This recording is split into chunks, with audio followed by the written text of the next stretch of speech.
attaque l'exercice. Alors on part de D, un entier positif non carré, pas un carré. On va appeler h plus 2r l'hyperbole x2 moins dy2 égale 1.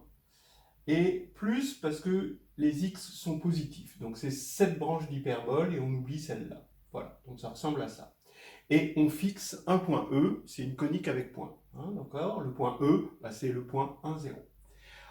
On a notre hyperbole de référence, h0 plus de r, donc c'est les points réels encore, hein, ici c'était les points réels, avec le point E0, ici, le point 1, 1. Donc c'est notre hyperbole classique d'équation x, y égale 1. Alors, première question, on considère phi h plus de r pour l'opération étoile qu'on a déjà rencontrée dans l'histoire des structures de groupe sur une conique. Donc, ici, h plus de r étoile, on va de xy et on va associer à xy x plus delta y, x moins delta y, et il faut montrer que ça forme un isomorphisme de groupe entre cette structure étoile et cette structure étoile, et même un isomorphisme de groupe qui envoie le point E sur le point E0.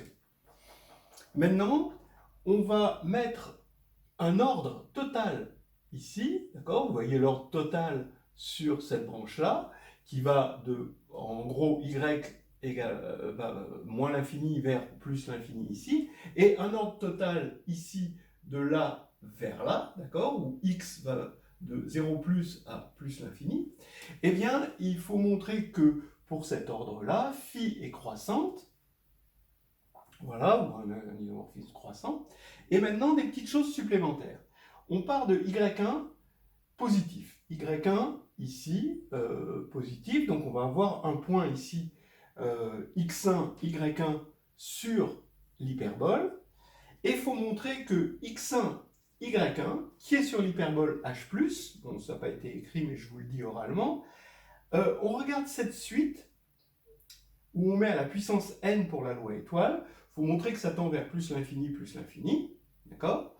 B, il faut montrer que l'opération qui consiste à envoyer le point xy vers x1, y1, étoile, xy, eh ben, c'est une opération croissante du groupe dans lui-même.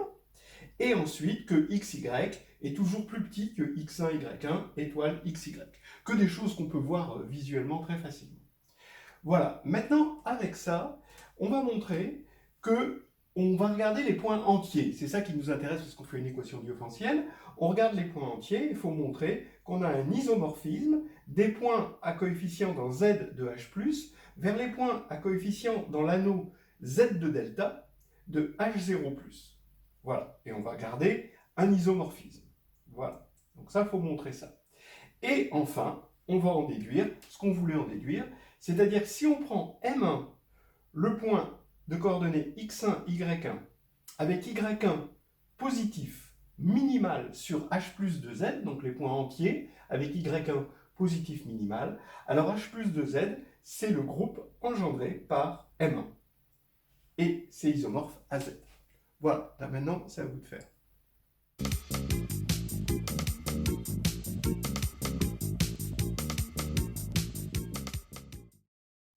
Alors, question 1. Alors d'abord, cette construction, je vous la rappelle, vous prenez deux points de la conique A et B, vous prenez votre point E, vous tracez la parallèle à AB passant par E, ça croise la conique en un point, ou éventuellement, si c'est un point double, ça peut être aussi un point double, et donc vous avez votre opération de groupe A étoile B, donc ça a été prouvé dans une autre vidéo. Donc maintenant, vous prenez x2 moins dy2 égale 1, donc l'hyperbole de cette équation, vous factorisez ici, et donc vous posez grand X égale celui-ci, grand Y égale celui-ci, et vous construisez phi qui à xy donne x plus delta y, x moins delta y, et ça va vous donner une application qui va bien donc de H+ vers H0 plus de R, d'accord, d'après ça. Maintenant, la réciproque, ben, on voit bien qu'on récupère x et y en faisant la demi-somme et la demi-différence sur delta. Bon, jusqu'à présent, ça va bien. Maintenant, donc c'est une bijection, c'est un isomorphisme de groupe, parce que si on rajoute une étoile ici, si on regarde l'opération étoile, vous voyez bien que c'est une application affine, donc ça préserve le parallélisme, ça préserve l'ensemble des droites, etc., etc. Donc, quand on va avoir l'opération étoile, on aura l'opération étoile ici. Ça a déjà été fait, prouvé rigoureusement hein, dans la vidéo que je vous amène à regarder. Et maintenant, à quoi ça va nous servir? Ça va nous servir à nous rapporter à cette hyperbole qu'on aime bien de référence, où on a déjà calculé que, c'est très facile de calculer, que xy étoile x', y', c'est juste la multiplication x, x', y, y', la multiplication, l'opération de groupe de R étoile, ici au niveau des x.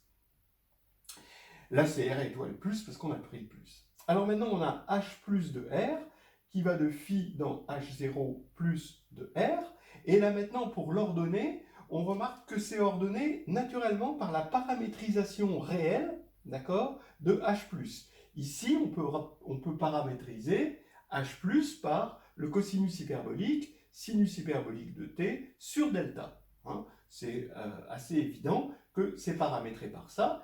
Et que va donner ici notre paramétrisation en t? Ben, on fait x plus delta y et on reconnaît l'exponentielle de t, et puis pour l'autre, exponentielle de moins t. Hein, vous vérifiez au passage que quand on fait le produit, ça fait bien 1. Donc maintenant, h+ est ordonné par les t croissants de moins l'infini à plus l'infini, et là c'est le même t croissant, donc c'est bien croissant, hein, d'accord, pour phi est bien croissante, puisque c'est le même ordre ici pour t.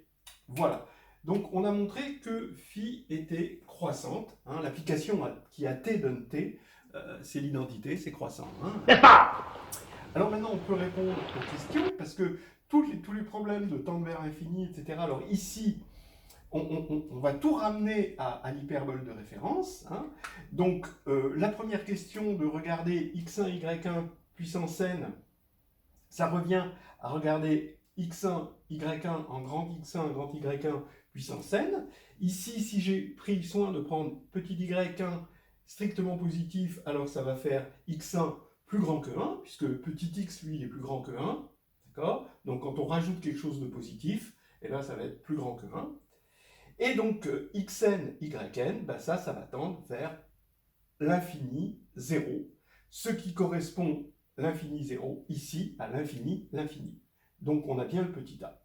Ensuite, xy donne x1, x, y1, y, et ben, c'est bien une application croissante, d'accord? Bon, ben, oui, ça c'est clair.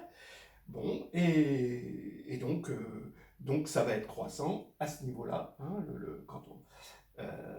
le petit b est bien assuré, et c, ben, xy est bien inférieur à x1, x, y1, y, donc ici, ça veut dire que ça, c'est inférieur à ça, hein, d'accord? Alors en fait, ça va être plus grand que ça, mais on dit que c'est inférieur au niveau des t, hein, d'accord? Donc ici, c'est bien inférieur, puisqu'on a multiplié par grand x1. Voilà, c'est fini. Donc ça veut dire que comme phi est croissante, et bien ici, on va garder la propriété de croissance. Donc le 1 ne pose pas de problème. On va passer au 2. Voilà, maintenant il faut passer du côté entier de la force. Hein. C'est ça les équations différéntielles. On prend h plus 2z maintenant, et on va regarder toujours phi, mais la restriction ici à z. Donc on regarde les points entiers de l'hyperbole, et ça va aller ici, vers quoi? Ben, vers des points de la forme x plus delta y ici, x moins delta y avec xy entier, donc c'est l'anneau, on sait que c'est un anneau, z de delta, d'accord? Voilà, donc là, ça c'est bien défini. Ce n'est pas encore un morphisme de groupe, parce que ça, c'est pas encore un groupe, mais regardez, ici, ça, c'est un groupe. Pourquoi ça, c'est un groupe? Parce que là, l'étoile s'exprime par la multiplication. Est-ce que les éléments ici sur z de delta sont stables par multiplication? Ben oui, parce que z de delta, c'est un anneau, donc c'est stable par multiplication. Donc ça va être stable par la loi étoile. Donc maintenant, il suffit de montrer que phi est surjective, ce phi z est surjective. Alors attention, phi était surjective évidemment, mais là, c'est pas tout à fait clair parce qu'on a des entiers, mais divisés par 2. Donc il faut voir qu'on tombe bien sur des vrais entiers, pas des trucs divisés par 2. D'accord? Alors maintenant, comment on fait? Prenons x, grand X égale x plus delta y, d'accord? Voilà, x, il est dans z de delta, et xy, c'est là-dedans, d'accord? On sait que x plus y sur 2, x moins y sur 2 delta, ça va être, on va les appeler x', y', ça va être dans R2, ça c'est sûr, c'est même dans Q2, il n'y a pas de problème. Et maintenant, on va dire que x, grand X, qui est égal à... on retrouve grand X à partir de x', y', puisque c'est l'inverse, et c'est x' plus delta y', voilà. Et donc on peut identifier x' plus delta y' avec x plus delta y. Pourquoi? Parce que comme delta n'est pas un carré, c'est ça, c'est là qu'on s'en sert, un delta forme une z base, d'accord? Une partie, pardon, ouais, une partie z libre, au moins une partie z libre, et donc on peut identifier x égale x', y' égale y, et c'est donc dans z par définition de z de delta. Voilà. Donc, voilà, on a montré qu'on avait ici d'abord une bijection, et comme ici on a un groupe, et que là on a une partie qui est dans un groupe, et qu'on avait un isomorphisme, et bien là on va avoir forcément une stabilité, c'est-à-dire que la stabilité ici de la loi étoile va se reporter en une stabilité par bijection, va se reporter en une stabilité de la loi étoile dans H plus 2Z. Donc H plus 2Z, étoile, va être un sous-groupe. Pour la question 3, ça va aller assez vite. On choisit ce M1 sur H plus 2Z minimal, c'est-à-dire, vous voyez, vous avez E ici, et c'est un entier minimal. Attention, rien ne garantit pour l'instant qu'il existe, il existera un peu plus tard, hein, mais pour l'instant, rien ne le garantit. Donc ici, on prend ce M1, il a une ordonnée positive ici, d'accord, les ordonnées strictement positives, et bon, bien sûr, on a vu que M1 étoile n, donc puissance n, tend vers l'infini, donc c'est une construction qui va aller vers l'infini par là. Donc, ça veut dire maintenant, je pars d'un m quelconque sur un coefficient entier dans Z, et je choisis m dans cette partie-là de la branche, d'accord, la partie positive, x positif de toute façon forcément, mais y positif surtout, strictement positif, et maintenant, quand je vais prendre les puissances de M1, forcément, il va y avoir un n maximum tel que M1 puissance n est plus petit que M, puisque c'est totalement ordonné et que ça va tendre vers plus l'infini. Et donc ici, on va avoir forcément strictement plus petit, puisque c'est totalement ordonné, à M étoile n plus 1. Voilà. Maintenant, je vais multiplier par M1 l'inverse de M1, n fois, c'est croissant, puisque la multiplication par M1 est croissante, son implication inverse, elle est croissante aussi, d'accord? Et donc, l'inverse d'une multiplication croissante est strictement croissante et strictement croissante. Donc ici, je multiplie par M1 étoile puissance moins n, d'accord, pour obtenir l'élément neutre. Là, j'ai moins n, et là, je mets moins n, et ça respecte l'ordre. Donc, j'ai cette inégalité-là. Maintenant, qu'est-ce que ça veut dire? Ça veut dire qu'on a un point ici de H plus de Z par stabilité du groupe, d'accord, et qui est plus grand que E, mais qui est strictement plus petit que M1, donc il se situe entre là et là, mais par minimalité, il ne peut rien y avoir strictement entre là et là, donc comme c'est plus petit là, ici, c'est que c'est égal à E. Donc on a ça, et maintenant, par les lois de groupe, je passe M1 de l'autre côté, puissance n de l'autre côté, et j'ai M égale à M1 puissance n. De même, si j'avais pris Y négatif, bah, j'aurais eu la même chose, ça c'est pas difficile. En fait, vous voyez que vous avez une symétrie ici, d'accord? Vous avez une symétrie par rapport à cet axe-là, d'accord? Et voilà l'inverse. Hein. Ça correspond en fait à t donne moins t, hein, si on doit paramétrer par t, et à xy donne yx sur notre hyperbole de référence h0. Voilà. Bon. Donc maintenant, ça y est, donc on aurait exactement la même chose. Hein. Et maintenant, ça veut dire que h plus 2z est engendré maintenant par M1, mais comme M1 a un ordre infini, d'accord, puisque ça tend vers l'infini, ben c'est monogène et avec un ordre infini, donc c'est exactement le groupe Z, et c'est terminé, sauf que on n'a toujours pas résolu le problème de la bataille de Hastings, parce que on a un problème encore, c'est l'existence de ce M1. Pour l'instant, qu'est-ce qu'on sait si on doit conclure? On sait que l'ensemble des points de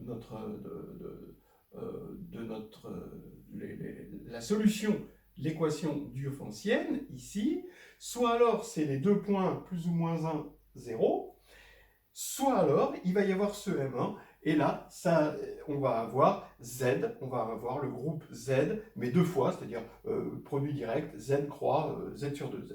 Voilà. Et il va falloir maintenant construire vraiment une M1 qui nous permet de... Alors on a vu que si D est un carré, alors c'est pas possible, mais il va falloir qu'on construise ce M1 quand D n'est pas un carré. Et ça, c'est une autre paire de manches. Oh yeah.